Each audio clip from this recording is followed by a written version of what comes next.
Hey, America, hit that like, share, subscribe already, will you? Anyway, I wasn't going to make another video, but I was driving along. I finally got to where I'm taking the dog for our extra walk today.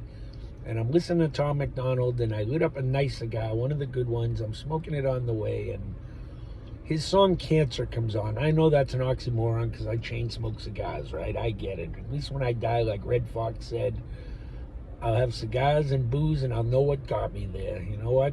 You can be a vegan all you want. You're still going to the same place I am. You better hope. I'm pretty sure where I'm going. It's still a 50-50. That's an old joke. Go watch my other videos. You'll get it. Anyway, what was I going to say? Oh, well, the song Cancer makes me think of my uncle, and he was a big guy. He was like 6 feet tall. At one time, he was like 350. Then he dropped down to about 265. He looked good. Good for he's an older guy, you know. At that time, I thought he was old. But then he got cancer. And I went every day, and my best friend went every day. And he wouldn't let me cry. No matter what happened, he wouldn't let me cry. And the thing is, you know, people talk about PTSD. I'll tell you how you get PTSD without being in the service.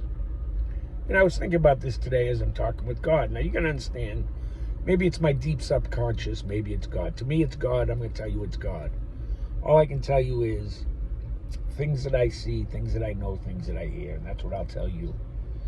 Anyway, the PTSD, back to what I was saying, I'm thinking about my uncle, and when he got home, he had a colonoscopy bag, and I used to have to help clean it, and that's gross. I knew I never wanted to be a nurse. One of my buddies became a nurse, and then I think when he had to clean people, he realized this is gross, and he came back to work.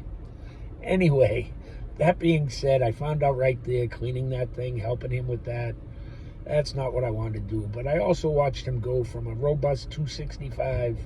He shrunk in the hospital. Then he finally came home, and he was all of a $130. All skin and bones, and he still had huge bones. You talk about big boned. You always used to hear brothers say, yeah, she's big boned. Well, there is such a thing. They tell you there's not. His wrist was still huge. I couldn't get my hand around him. As little as he was, I couldn't get my hand around him. And even when he was home and I had to clean the bag and it was gross and I had to help, he wouldn't let me cry. I could never be sad around him. He'd find a way to make me laugh or angry or piss me off. And my buddy pointed that out when I went to the hospital once. And I was leaving, and I said, Jesus, he makes me so mad. Why does he have to do that? I only want to show him my love.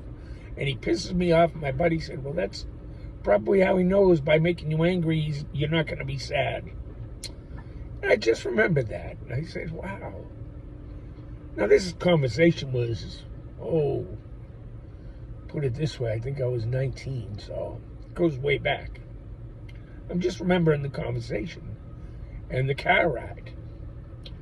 And the PTSD kicks in. I had him home for a few months.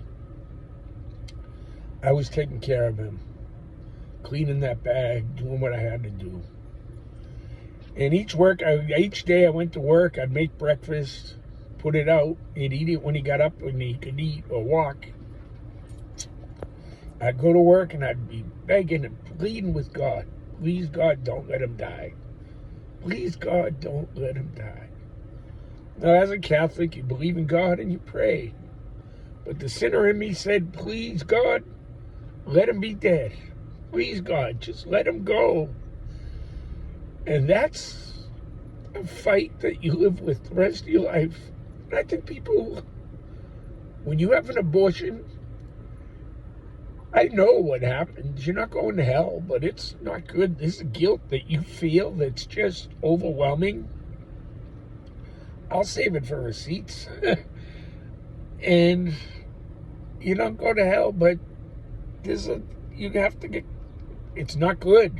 It's not good. Anyway, that being said, the fight I've always had for many years, how could I wish him to be dead and wish him to be alive at the same time? Doesn't make sense, right? But I wanted him to pass peacefully. But I wanted to move on with my life. And that's just something you live with, you have to deal with. And that causes emotional problems. That somehow you found it in your soul to wish death on someone to better your own life, that's something you deal with for the rest of your life. As a Catholic, that's what we deal with.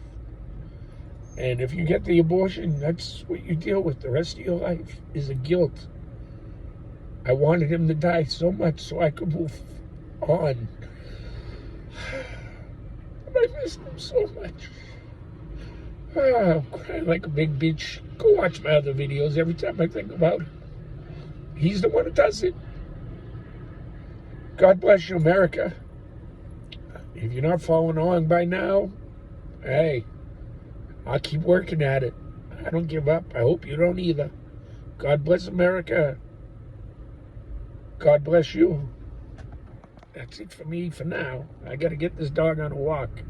And I got to lose some fat. I got that leather coat. It's got to fit me. God fat shames you. You better believe it. Anyway, God bless you, America. Follow along. When I feel God, I'll let you know.